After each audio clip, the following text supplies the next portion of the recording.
Cartoons and games நம்ம குழந்தைங்களை எப்படி 2 விதமாக அஃபெக்ட் பண்ணுது. நம்பர் 1, அவங்களுடைய அட்டென்ஷனை ரொம்ப குறைச்சிருது. கார்ட்டூன்ஸில் வந்து டக்கு டக்குன்னு கலர்ஸு அண்ட் இமேஜஸ் மாறிக்கிட்டே இருக்கும். அவங்களுக்கு வந்து நிறைய சவுண்ட்ஸ் அண்ட் நிறைய என்டர்டெயின்மெண்ட் கிடைக்கிறதுனால அவங்க ஒரு போரிங்கான ஒரு ஸ்டடீஸோ இல்லை கிளாஸில் டீச்சர் சொல்கிறதோ அவங்களால அட்டென்ட் பண்ண முடியாது.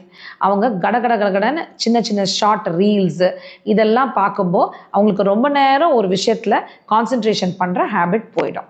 2ஆவதா அவங்களுக்கு ஈஸி கிராட்டிஃபிகேஷன், அதாவது அவங்க கேம்ஸில் விளையாடி ஜெயிச்சு போயிட்டே இருக்கிறதுனால அவங்க ரியல் லைஃப்லையுமே அவங்க ஒரு விஷயம் கேட்டாங்க இல்லை ஒரு விஷயம் அவங்க செய்ய ட்ரை பண்ணாங்கன்னா உடனே அவங்களால பண்ண முடியல இல்லை அவங்களுக்கு கிடைக்கல அப்படின்னா அவங்க ஃப்ரஸ்ட்ரேட் ஆகி அக்ரெசிவ் ஆகி அவங்க ரொம்ப பேட் பிஹேவியர்ஸ் காமிப்பாங்க. ஸோ கார்ட்டூன்ஸ் அண்ட் கேம்ஸ் குழந்தைங்களை இன்னட்டென்டிவாகவும் அக்ரெசிவாகவும் மாற்றிடும்.